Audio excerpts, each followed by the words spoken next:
afternoon or evening. It's noon Eastern time. I'm in my virtual office in New York City, and it's 7 p.m. in Israel. And welcome to hashtag Webinar Wednesday. We've got a great program today. We're calling Next Gen B7, Next Generation Beer-Sheva, how the young people are just taking over everything and doing such a wonderful job. Today's program features 2 current students and 2 alumni of Ben-Gurion University, and we are partnering with the Moishe House. In fact, Moishe House is in the virtual house, and this is just a great program. So we have Amit Meir, Ariel Hadad, Julia Sagalin, and Michael Howard. We're going to start with Ariel and Amit in just a minute. But before going into today's program, and thank you all once again for joining us, I want to thank those behind the scene who pull everything off.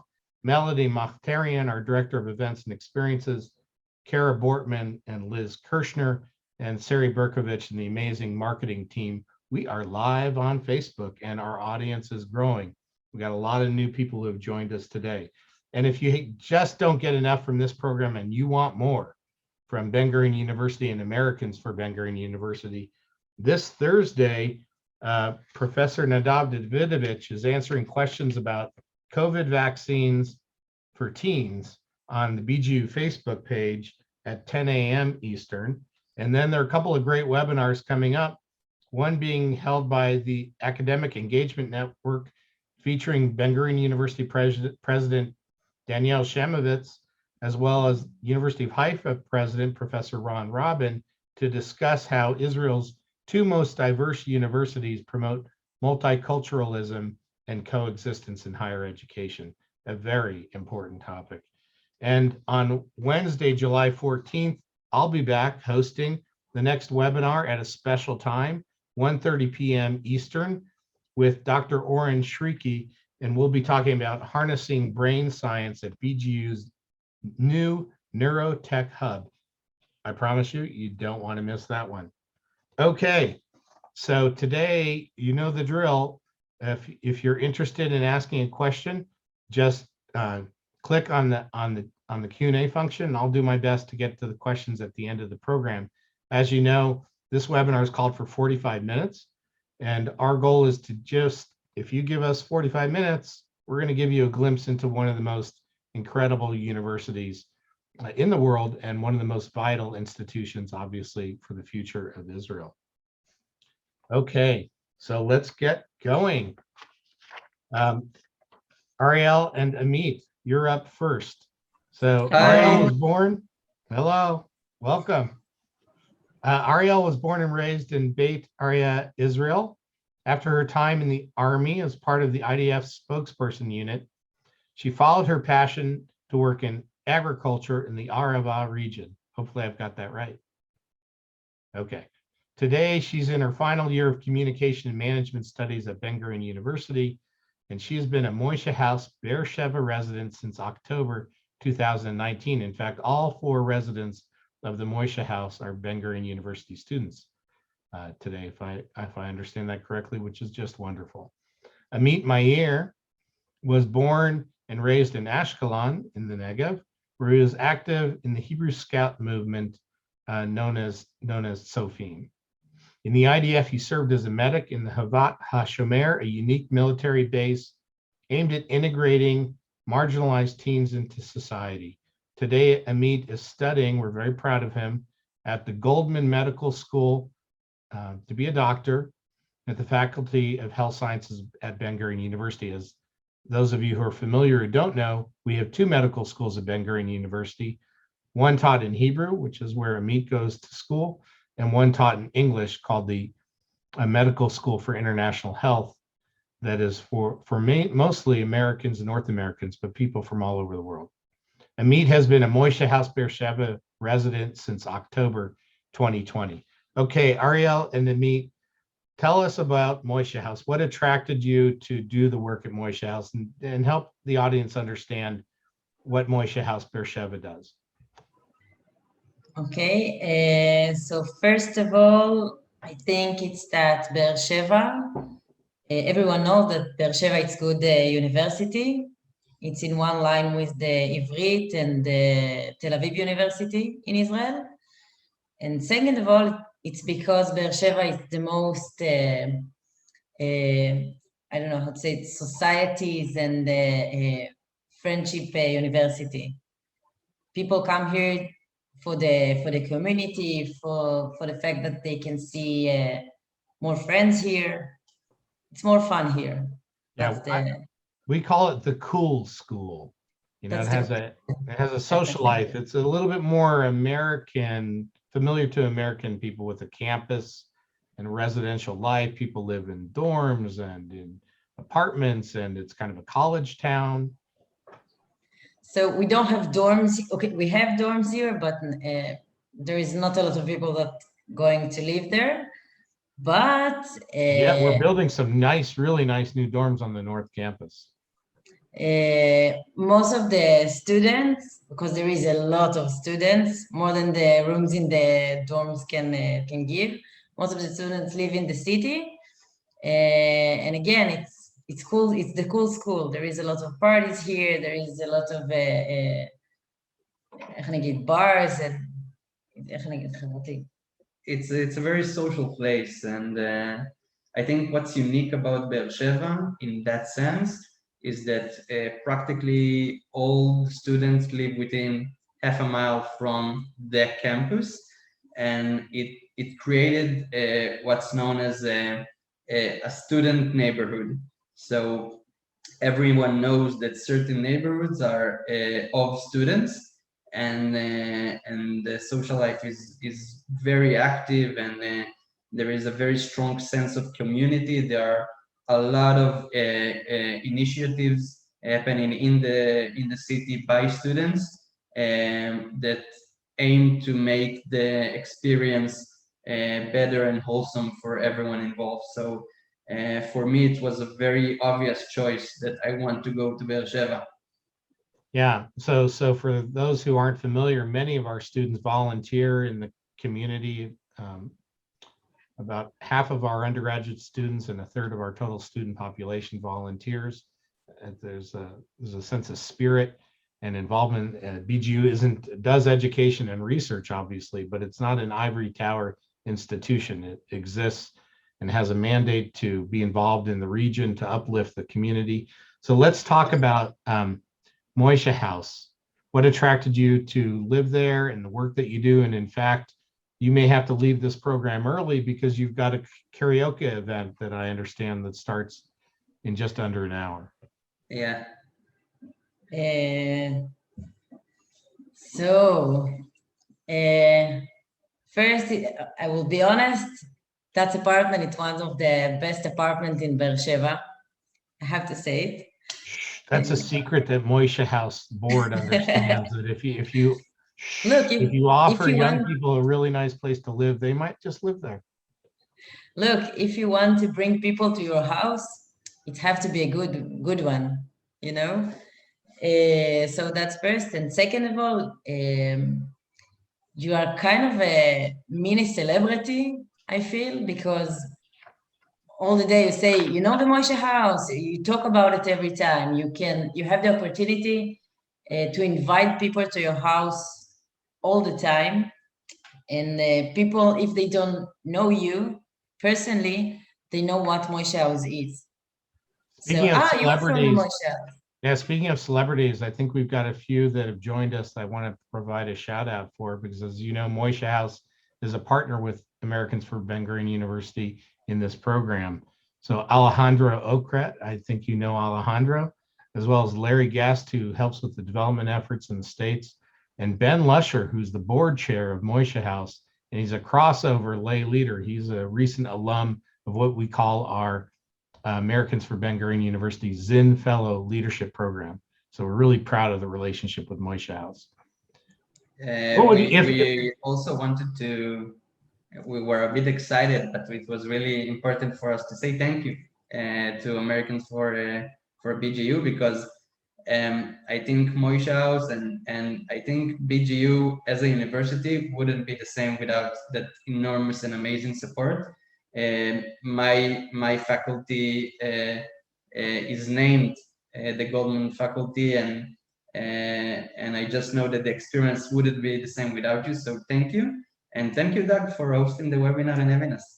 Oh, you bet. And I know you both will do this, but just pay it forward with all the great work that you do today and then into the future. If we have time at the end of the program, we'll come back to some questions. But if you have to leave, you've got your work to do. But thank you so much for what you do at Moishe House Beer-Sheva. It's an honor for Americans for Ben-Gurion University to be a partner in helping provide the operating support that lets you do what you do. Thank you. All right, great. So Julia, you're up next. There she is. So excited to speak with you. Hi, thank you for having me. I know. So quick introduction because you're quite impressive. Just on paper. Yeah, I know how that goes. Okay. Julia Sagalin is the CEO of the Oasis Accelerator and Venture Builder program that's part of our incredible Yazamut 360 program. And for those of you who aren't familiar, BGU is once again recognized as one of the top universities in Israel, in the world actually, for entrepreneurship. She's born in the Ukraine, made Aliyah at the age of 3, and grew up in Beersheva. Is that correct? Yep. Amazing. I love it. She's the co-founder and general manager of the Oasis Accelerator, which she'll explain to us, and serves as a mentor to multiple nonprofit organizations in the fields of entrepreneurship and education. She received both her bachelor's and master's degree from Ben-Gurion University. Amazing. All right, so tell us what you studied and how it brought you on this path to Yazamut 360 and Oasis. Wow. So first of all, I was actually raised and almost born in Beersheva, went to school here, and it was really clear to me that I'm going to go to BGU. It wasn't clear what I'm going to study since I had many passions, and education obviously was one of them, and math was actually my first love. And I decided on science. I like math too. I know. I sort of, actually BGU allowed me to sort of have a minor in math. What we in Israel could be a parallel to a minor in math. Nice. But that's just, my math professors kept asking me to become a math professor. And I'm like, I like math, but I don't know about that. What are you going to do with it, right? But I actually tried to figure out what I want to study. So I went to medical research because it incorporated a lot of the things that I like. And I did both my bachelor's and my master's in it. And I kept having that passion for education. So after I studied, I sort of left the experimental field and went on to nonprofits in STEM education, which is science, technology, engineering, and math. So I used whatever I studied, both math and sciences, to promote education organizations in Israel. I ran a nonprofit for underprivileged children in STEM education, worked with different organizations like Space IL. You might know them, launching the, and parallel to that, I came across the education technology world and started doing ventures there with applications to promote science education. And EdTech turned into MedTech, which was my actual bachelor's. And I worked with startups. And about 3 years ago, a bit less, I met Moishe House, who is my co-founder in Oazis. And actually, we were at a stage with my family that we decided we were going to go back to Beer-Sheva because we went to the center for a while. And this is where we want to actually live and raise a family. I have a kid. And I came across Michelle and we decided— You have one or you want to have one? No, I have one. His name's Levi. He's 2.5 years old. Nice. He thinks that he's 10, but he's actually 2.5. They grow up fast in Israel. I don't know what to expect. I only have one, but it looks a bit too fast. I agree. Yeah. And again, along with Michelle. One is great. 2 is also nice. Once you have 3, you have to go from what we call man-to-man to zone defense. So it's a little different. That's it. Yeah, you're overcrowded and. Go back to I say Oasis, but you say Oasis. Yeah, you're right. Oasis, Oasis. It's we write it with a Z actually. I know. Just it was on purpose. Well, you're just cool at branding, but we're like cool like that because Yazamut is know. with a Z, so we decided, to be with our mothership. But under Yazamut, we built Oazis, which is an accelerator. Yazamut means in Hebrew, it means entrepreneurship. Yes. Yep. So explain how Oasis is part of the program and what it does. So Oazis is actually a really unique model. And as you said, Doug, that couldn't have happened in any other university. I think we are the only university in Israel who does that. And one of the few in the world who do that. We build ventures based on researchers' tech. Tech and researchers developed in Ben-Gurion University. We scan the university to find the right tech that we believe can become a product and a startup that can actually impact the world. So instead of them just exchanging information and knowledge over some journals, we can actually take it and make it a reality. So we do that, and we scan for the right researchers and not basic science, which is great, and almost it's applied science, but really commercializable ideas that come from the laboratory, and you turn them into companies. True. It's deep tech. It is called deep tech because it's based on a lot of years of experience and research. It's really unique. And then we pair them together with really seasoned, experienced entrepreneurs who did a thing or two or an exit or two in their past. And we join them together. We do what we call a shidduch. We join them. Like a marriage. Yeah, they start dating and then they move in together. And then if they want to get married, they co-found a company. And this company, 6 of them, enter an acceleration process twice a year, different companies, for 4 intensive months that is built especially to bridge the gap between the academy and the business world.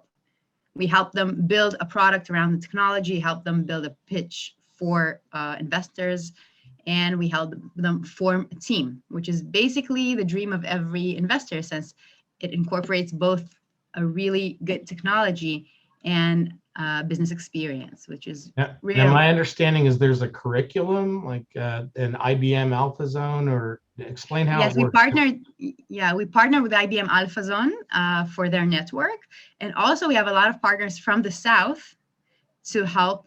Who do that, by the way, voluntarily, who help our companies with different things like finances and IP and pitching and legal. So we also try to, connect with the South, and we have a lot of success. We have 12 companies. We've established 12 companies in the past year. 4 of them, and pending, by the way, today I had a 5th company calling me that they're in the middle of closing a deal. So 4 of them got investments of over $6 million. Wow. Which is a really high ratio for an accelerator. And we do believe that we have a really unique model here in BGU. Give us one example of one of the companies. Actually, Oren Shoiki, who's going to be your next guest, is one of our companies of our Frisco Award. He has a development. It's going to be an earbud eventually that can tell epilepsy patrons they're about to have a seizure in the next hour or two, which is really life-changing because those people don't know if they can ride a bike or stand next to a train. Yeah. So Oren is one of our graduates. I know Oren, and he's met my wife. She has epilepsy, and she doesn't have an aura, so she doesn't know when the seizures may happen. So this is a wearable device that will enable epilepsy patients to know that they may have a seizure coming. Yeah, to predict it and build their day around it, and they can drive. They know they're not going to have one, so it's really life changing. We have it in different verticals. We have agri-food, and we have cyber and pharma. We have one company that just received funding has a potential really promising cure for ALS. Nice. So do you work in certain verticals or just based No. on? We're really happy to receive any vertical. And it's interesting because they cross-pollinate each other with knowledge and insights. Because sometimes when you have fresh eyes, you can see things differently. And the multidisciplinary research is part of what is distinctive about Ben-Gurion University also. So that then translates or transfers into the commercial ideas. I really don't think it could have happened in any other place, although I'm biased as an alumnus, but we have a wonderful collaboration with BGN, which is our tech transfer company, and wonderful support from Daniel, our president, and all his team. And it's not easy for researchers to change their DNA and study entrepreneurship. One of the researchers told us in the last cohort that only after Oazis he found out where the dollar sign is on his keyboard. But they actually learn how to. That is a great story. Yes, and now they're pitching and talking about business models and market and competition, and it's actually really exciting. All right, I could talk to you forever. I love what you're doing. It's really interesting. But we got to bring in Michael, an actual entrepreneur who's having great success. So thank you, Julia. Thank you. All right. So Michael, welcome to Webinar Wednesday. Hi, Doug. Hi, everyone. Thank you. It's a great honor for me to be here. Like I was telling you, I feel like I know you because I've stayed at a bunch of your boutique hotels. But this is the CEO of Domus Exceptional Hospitality. Michael Howard made Aliyah with his family from Wales, and he relocated to Beersheva's nearby suburb of Omer. Yeah, that's correct. Yep. Following his IDF service, he then received his bachelor's degree in industrial engineering at Ben-Gurion University. And then he became an entrepreneur and entered the corporate housing market. He co-founded Habayit Mitayahu, which I've stayed at, a really cool place, to provide high quality apartments adjacent to the university and also close to Soroka. He saw the need for new hotels and housing in the Beer-Sheva market, and that also Beer-Sheva was going to eventually become a destination for tourists. And for those of us who have stayed at some hotels not to be named in Beer-Sheva, there was definitely a market opportunity. And as the CEO of Domus Exceptional Hospitality, Michael has grown the business from 3 apartment buildings to more than 60, if I have that correct, including one brand new state-of-the-art boutique hotel called the Negev Hotel, which will be the next place I'm just can't wait to stay at in the old city of Beer-Sheva. And that, if I understand it correctly, is both the oldest and newest hotel all in one. Is that right? That's correct. Since 1949. Amazing. So Michael, you're what everybody dreams of, a successful entrepreneur. How did you do it? And what was your vision? And, why do you do what you do? Well, thank you, Doug, first of all, for the warm words. It's very nice of you. Eventually, when I started my business, I graduated the Ben-Gurion University, which I must say was one of the best experiences I ever had in my life.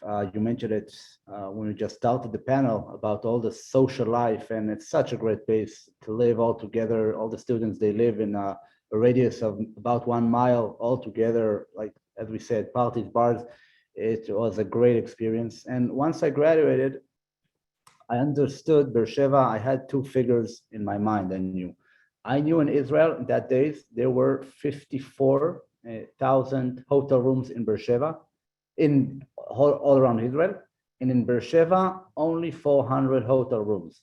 So at the end of the day, people need a short-term place to stay at. So I started with those figures. And why Beer-Sheva? So once again, there was a strong demand and low supply. So if I learned what I learned from my from my degree, basically when you have high demands and low supply, you have to increase the supply. So this is where it started. And when I was a child, everyone around me talked about the potential of Beersheva, because if you look at the map, it's the city, it's the center of Israel. Correct. And they said, we have enormous lands here and a small population, and all the potential is concentrated in one place of Beersheva. And now, it seems for the last 10 years at least, a lot because of our great mayor, Ruvik Danilovich, who's done a fantastic job here. Things are happening now. High-tech park, which could only dream about, it's here and it's been built. The university, the Ben-Gurion University, is doubling itself, adding 20,000 students now. I mean, it's just enormous. The Soroka Hospital is exploding, and now it's a new hospital is going to be built. The army is moving its main bases to Beer-Sheva in the Negev. Maybe there will be built an airport here. A lot of big infrastructure projects are now going to the Negev, like the ammonia factories from Haifa are going now to the south. And the south now, and Beer-Sheva particularly, are booming and expanding. And I started 8 years ago. I started, as you said, with three apartments, short-term apartments. And I saw that we were most of the time 100% booked.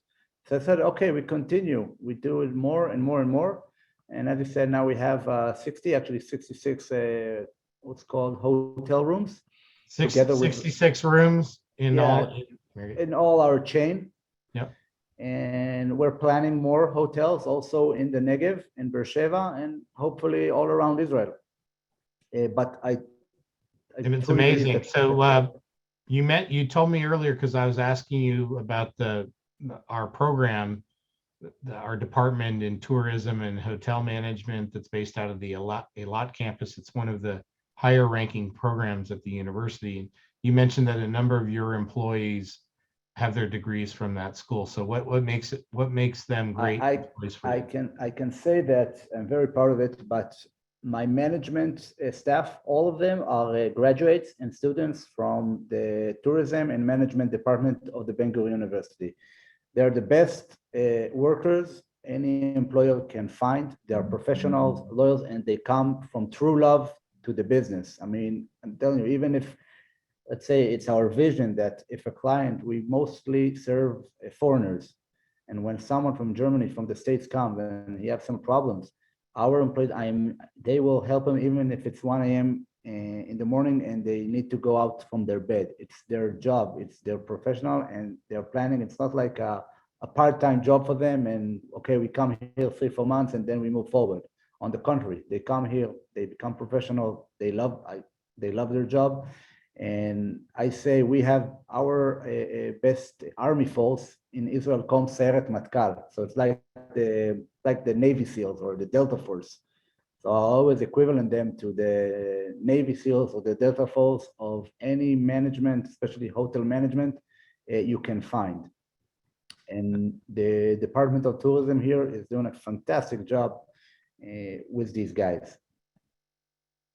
That's incredible. So you're in the hospitality business.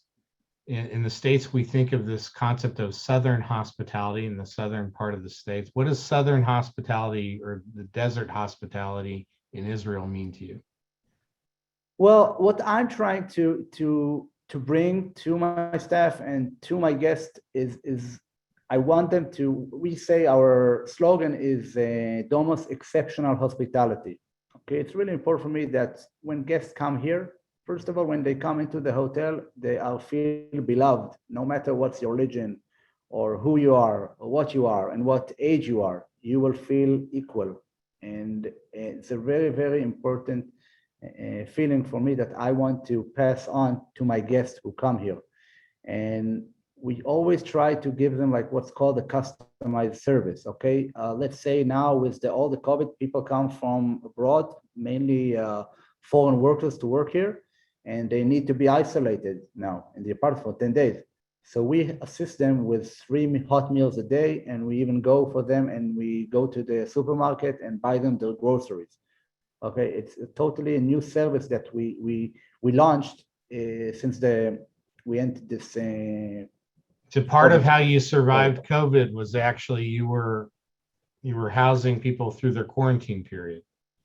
Yes, that was one of well, there were a few actions we made. First of all, was to locate the people who need quarantine in the apartments, and at some stage, I also offered the apartments in order to lower my expenses and give them the apartments in kind of market price.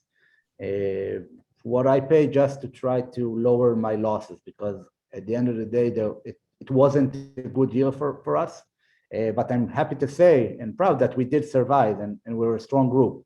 And Is the tourism starting to come back? Are you feeling it now? It's kind of tricky. March, April, once we finished our third lockdown, were very good.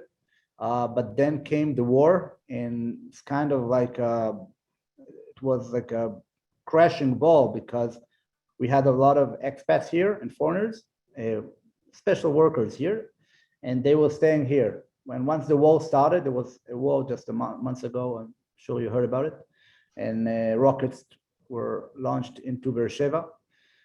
So the foreigners, they moved out. They didn't want to stay, so they went back to their countries. And new reservations that were supposed to come, we were pretty booked.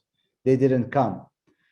So in general, for the whole strategy, if we used to work with expats and foreigners, we had to change a little bit our audience through the last year and trying to work with what's called the local tourism. Yeah. And Beer-Sheva is also in the aspect of tourism, it's going to boom. They're now doing, the Ministry of Tourism is doing a campaign now of the friendly desert. And Beer-Sheva is going to be what's called Sha'ar LaMidbar, the gate to the desert. And we're going to be the main metropolitan of all the tourists that are going to travel into the desert. In 2, 3 years, 4 years, it's gonna be a blast. I mean, what's going here for an aspect of the tourism. I love it. I love what you've done, and I love where it's going to go. Okay, for the audience, we're starting to run out of time. This has been great for me. But if you have a question, just click on the Q&A function, and we'll be able to get that question to people. So I think, Michael, I'm going to open it back up. We'll have Julia, great. Ariel and Amit, if you can. All right, we got everybody. I love it. Okay, so the first question, I'm going to throw this to the Moishe House. So Hadassah Wiener's asking, what's Beer-Sheva like for older people? And do any of you young people interact with people older than your age? Well, there are several initiatives that aim to connect between students and the older and local population.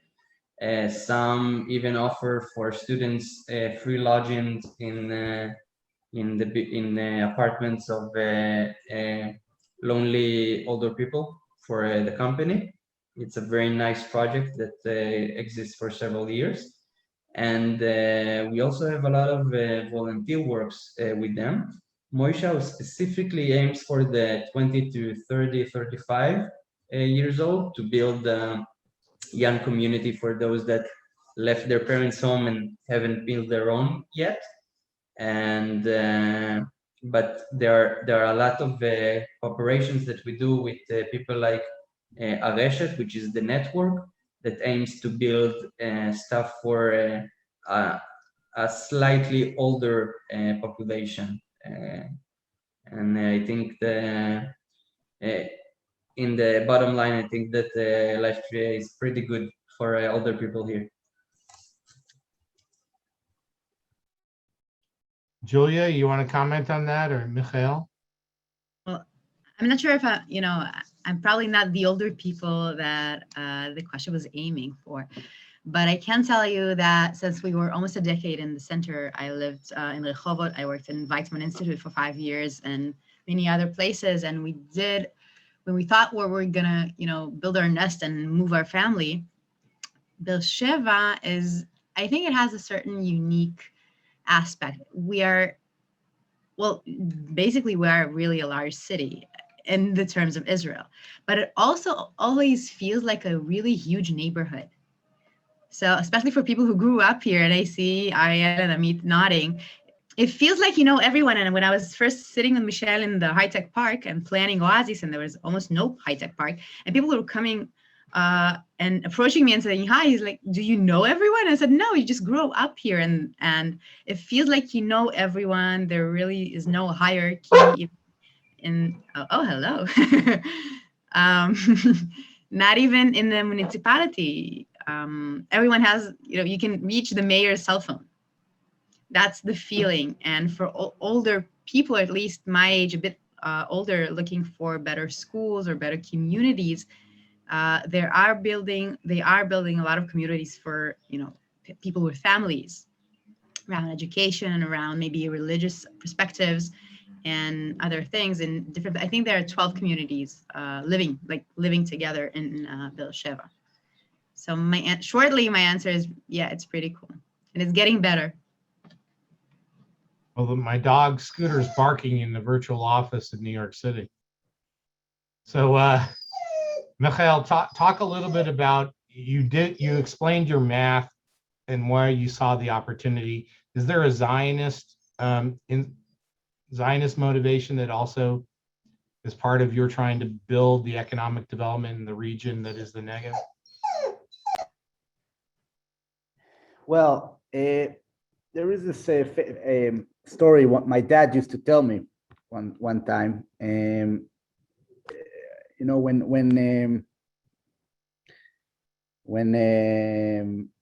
the Africans, Kenya, got their independency from the British, the British governor went to the governor and told him, look, we brought you here roads, infrastructure, prisons, we did here law, and you're taking us out. You're going to have here, you know, like a chaos. And what the governor of Kenya told him, look, we're going to have a chaos, but it's going to be our chaos, okay? And I think in some way, if we are talking about Zionism, I do think this is the place for us to be here, especially in the Negev, when, you know, the demographic is, you know, I don't know if it's on our side, but I think it's really, really important to invest here in the Negev and to be here. And I'm sure here are the best opportunities of Israel for the next generation. And so there is, of course, an aspect of Zionism. My family came to the Negev because of Zionism. I see the sculpture of Ben-Gurion behind you. And this is the reason why my dad came here. So it's here all the time, and it's very, very important to keep it and to come here and to locate the Negev. Yeah, we often say that the future of Israel depends on the Negev, and the future of the Negev depends on Ben-Gurion University. And this was the vision of David Ben-Gurion from the beginning. Okay, do you have questions for each other? Again, to the audience, if you'd like to ask a question, just click on the Q&A function. But do any of you want to ask each other a question?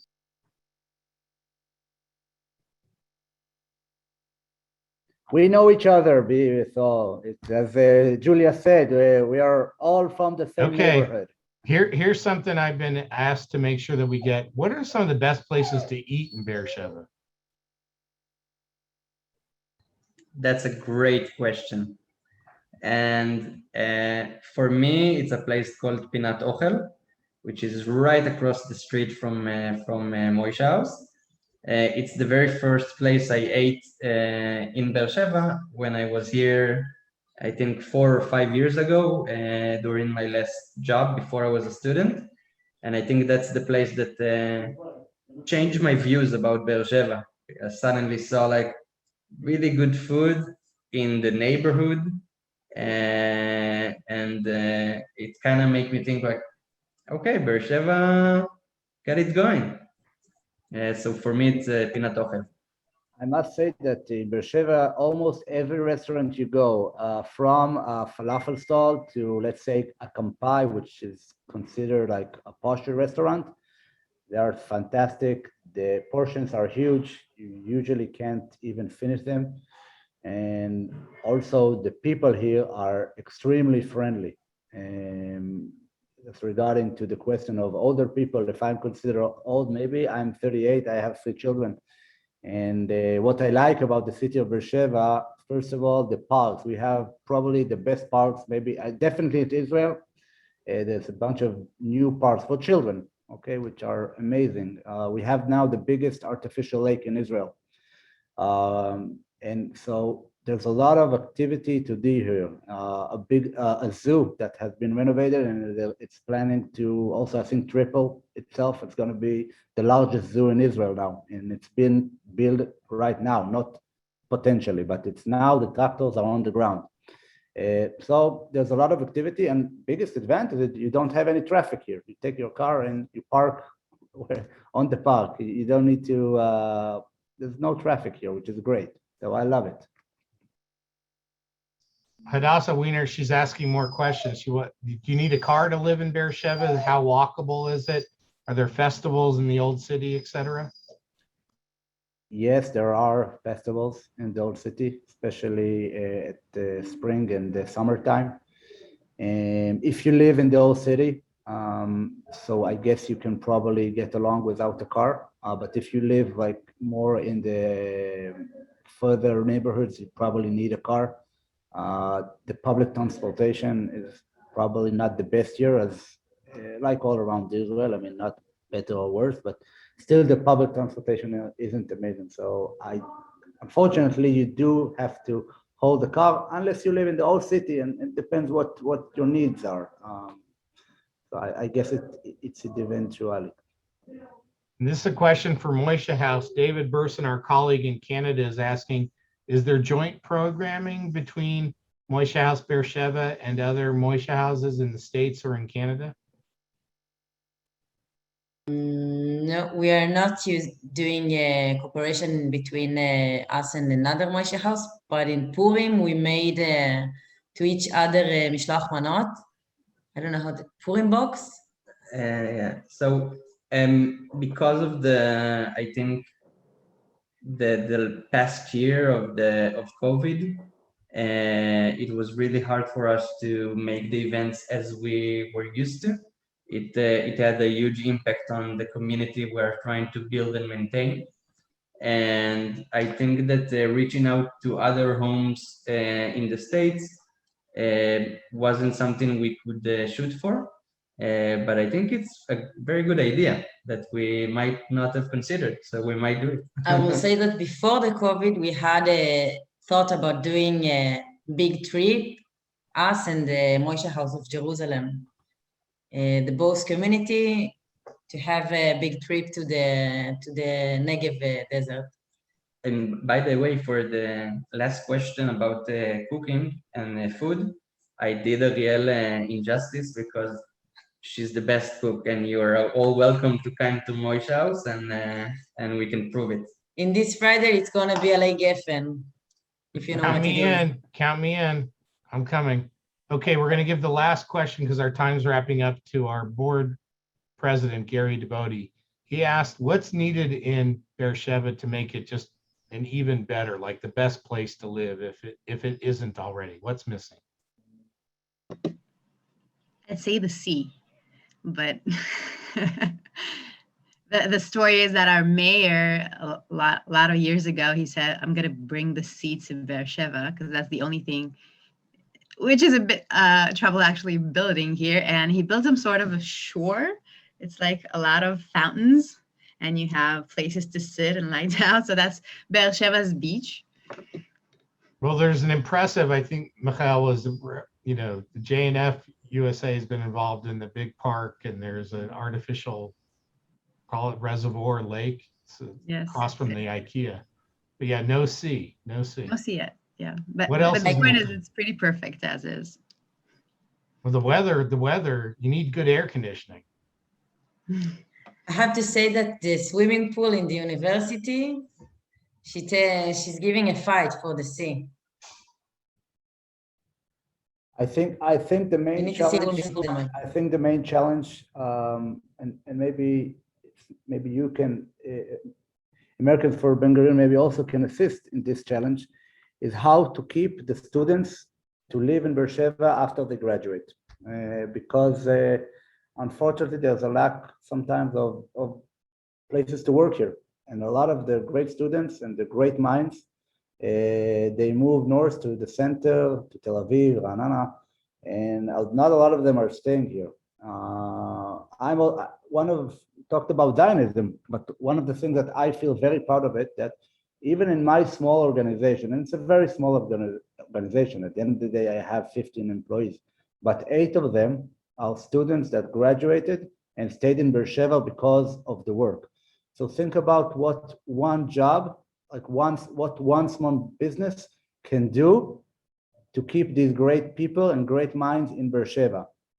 So what I think our biggest challenge is, because I think attractions there's enough, and we have great restaurants and great places to visit, but we need to keep those great students, these graduates here in Beersheva. We have to say that as the Moishe House, we have 2 events in a year. One of them is that we bring a lot of young people, local people and students, to talk with the mayor. This year it was the 2nd time that we did it. And they talk with him about problems that they feel in Beersheva. And the main idea of it is how to stay in Beersheva, how you can help us to stay here. And the 2nd event that we do every year, it's going to be, I think, more 2 months or 1 month.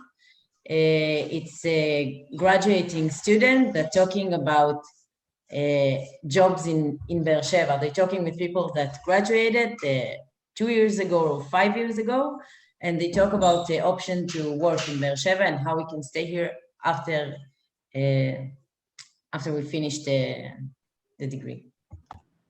Wonderful. Okay, Julia, I'm going to give you the last word. Anything? I think that, first of all, the unique structure.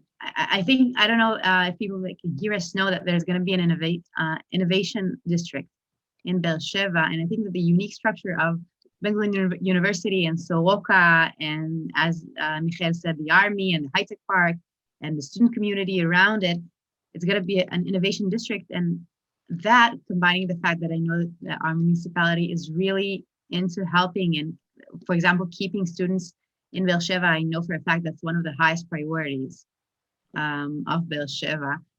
It creates some sort of ecosystem. It's hard to explain for an outsider, but it feels like a really big family with a lot of potential. So I'm really optimistic. I think we've come a long way in the past 10, 15 years, and I'm really looking forward to whatever's coming. Well, that's amazing. So I want to thank Michael, Julia, Ariel, and Amit for joining us today.